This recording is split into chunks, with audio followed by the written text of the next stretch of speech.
ऐसा आपको तरीका बताऊंगा। अगर आप वीडियो पर बने रहते हैं, पहले अंत तक बने रहते हैं, तो मैं आपको बिल्कुल बिना पढ़ा हुआ ऐसे चुटकियों में सॉल्व करना सिखा दूंगा। 5 नंबर प्यारे दोस्तों, 5 नंबर 5 मिनट में ले लोगे। 5 नंबर 5 मिनट, इसको पढ़ना नहीं है। कहने का मतलब है कि आपकी किताब से आउट आएगा।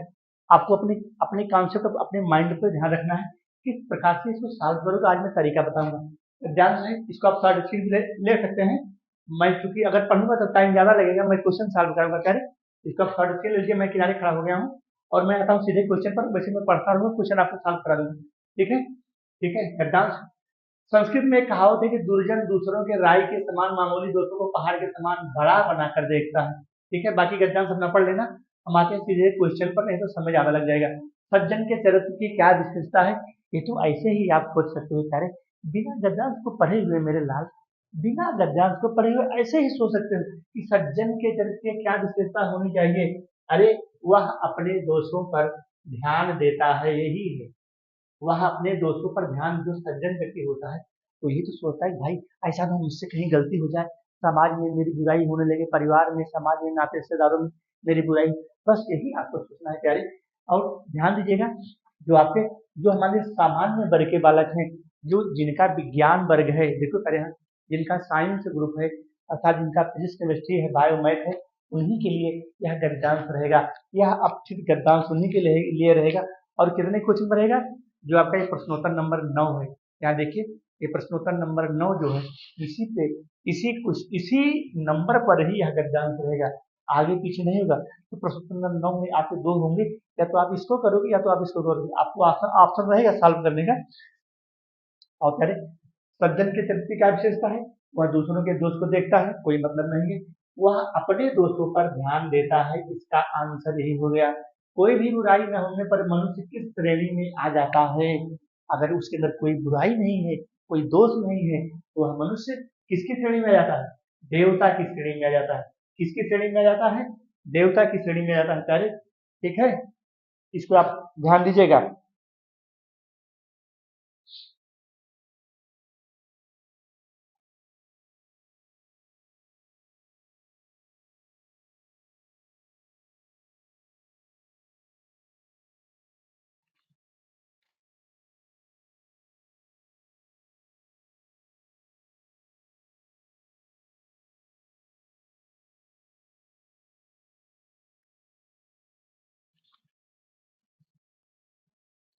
अगला हमारा है, आत्मा की उन्नति का सर्वश्रेष्ठ मार्ग क्या है।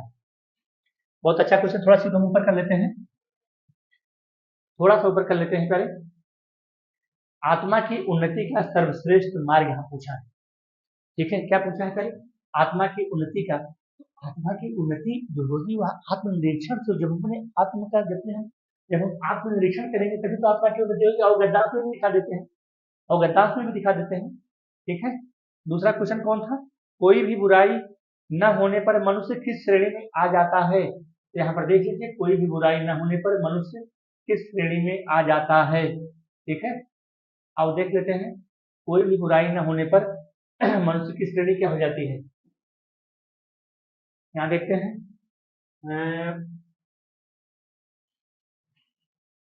गद्यांश को देखिए, भाई पढ़ना पड़ेगा, इसको ढूंढना पड़ता है। कोई भी मनुष्य किस श्रेणी में आ जाता है, यहाँ पर एक महात्मा है। आत्मनिरीक्षण, आत्मा की उन्नति का जो तीसरा क्वेश्चन है उसका आंसर देखो यहाँ मिल गया, तीसरे वाले का, तीसरे वाले क्वेश्चन का आंसर है पहले, तीसरे वाले क्वेश्चन का। अभी दूसरे से महात्मा कबीर ने कहा कि जब मैंने मन की पड़ताल की तो मुझे जैसा बुरा कोई नहीं मिला। महात्मा ने कई बार, यहाँ पर देखिए, जो देवता शब्द कहीं तुमको दिख रहा है कि नहीं दिख रहा, आप लोग देखते रहना भाई, कहीं भी देवता शब्द दिख रहा है। ठीक है, थोड़ा सा ये देवता मिल गया। बुराई न होने पर व्यक्ति देवता की कोटि में जाता है। देखो पहले सबसे ऊपर है, दिखा देते हैं, यहाँ, यहाँ देखो, यहाँ देखो,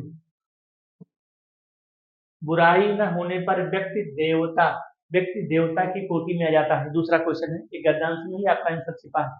ठीक है, और तीसरे क्वेश्चन का है, आत्मनिरीक्षण आत्मा की उन्नति का सर्वश्रेष्ठ मार्ग है। ये तीसरे का आंसर हो गया।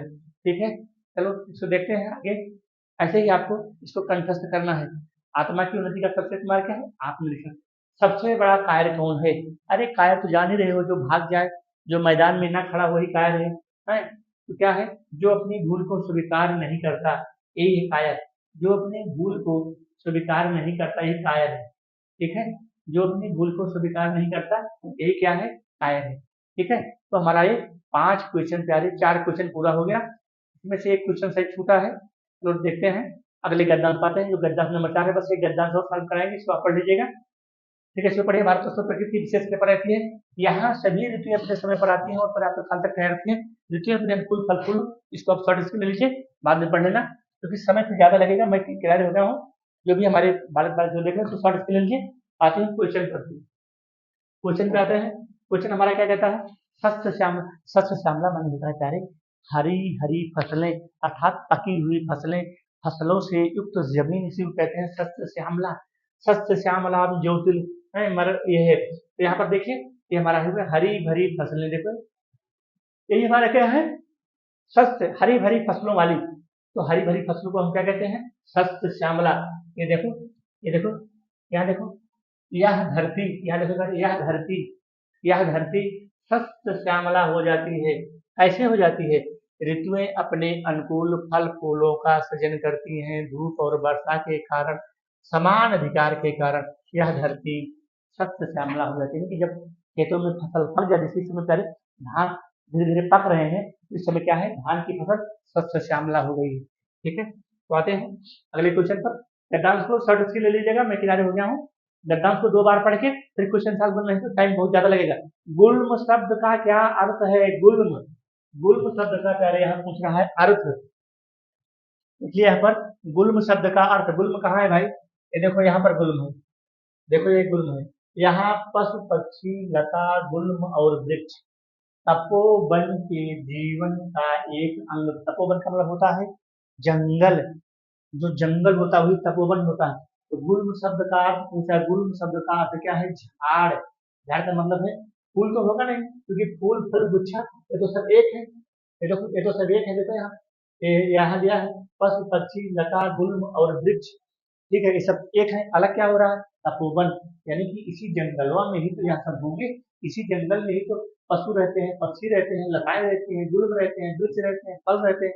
तो ये झाड़ के अंदर आ गया ना, ये झाड़ के अंदर आ गया। झाड़ के अंदर कौन आ गया? फूल भी आ गया, फल भी आ गया, गुच्छा भी आ गया। तो ध्यान देना, ये थोड़ा डीपली प्रश्न है, डीपली प्रश्न है। यहाँ पर उलझाने के लिए इसे घुमा दिया था, तो उलझना नहीं है। उपयुक्त गद्यांश का शीर्षक, गद्यांश का शीर्षक क्या होगा भाई? गद्यांश का शीर्षक होगा प्रकृति का प्रेम। प्रकृति का यहाँ प्रेम हो जाएगा। ठीक है? लेखक ने नगाधिराज किसे कहा है? बहुत सुंदर प्रश्न। नगाधिराज, नगा माने होता है नग, नग, नग किसको कहा गया? पर्वत को कहा गया है। नगेंद्र, नगेंद्र क्या कहा गया? नागेंद्र कहा गया, नगेंद्र कहा गया। क्या कहा गया? नगेंद्र नगेंद्र कहा गया है। इसको कहा गया नग। ये हो जाएगा नग, नग धन इंद्र, नग धन इंद्र, नग धन इंद्र बराबर नगेंद्र। कौन संधि? गुण संधि। तो नगाधिराज किसको कहा गया है? नगाधिराज समझ गए होगा, हिमालय को कहा गया है, अर्थात पर्वत को कहा गया। हिमालय को, जो हमारा हिमालय पर्वत है, इसको कहा गया है नगाधिराज। इसी को नगेंद्र भी कहा जाता है, नग धन इंद्र नगेंद्र। अगला हमारा, भारतवर्ष पर किसकी कृपा है? भारतवर्ष पर भैया किसकी कृपा है? भारतवर्ष पर किसकी कृपा है? प्रकृति की है, नदियों की है, हिमालय की है? चलो भाई बताओ जल्दी से, एक क्वेश्चन आप भी बताओ, जल्दी से बताओ। भारतवर्ष पर किसकी कृपा है? भारतवर्ष पर किसकी कृपा है प्यारे? भारतवर्ष पर चलो विकल्प दिखा देते हैं। भारतवर्ष पर किसकी कृपा है? यहाँ देख लो, इसको पढ़ लो, पढ़ लो इसको भाई। भारतवर्ष पर किसकी कृपा है? एक क्वेश्चन तो बता दीजिए कम से कम।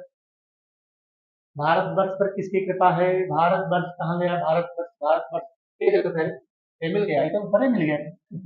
ये देखो, भारतवर्ष पर प्रकृति की विशेष कृपा रहती है। मैं कहता हूँ इसी गद्यांश में पहले सारे आंसर आपके छिपे रहते हैं। बस आपको थोड़ा सा अपना दिमाग जल्दबाजी में मत डालना, 2 बार पढ़ना। देखो यहाँ पर क्वेश्चन आपको ऊपर ही रखा था, ऊपर ही रखा था। यही तो भारतवर्ष पर किसकी कृपा है? भारतवर्ष पर किसकी कृपा है? भारतवर्ष पर प्रकृति की कृपा है। इस प्रकार से कार्य हमारा यह गद्यांश साल होता है। ठीक है? और यहाँ पर इसको आप रोक करके, इसको गद्यांश को आप 2 बार पढ़िएगा, और इसके बाद अगला हम अब गद्यांश अगले वीडियो में लेकर फिर आएंगे। दो आप गद्दाम से हम आपको 40-50 अब आप फिर गद्दाम से कराएंगे, ताकि आपके क्वेश्चन गलत ना होने पाए प्यारे। धन्यवाद।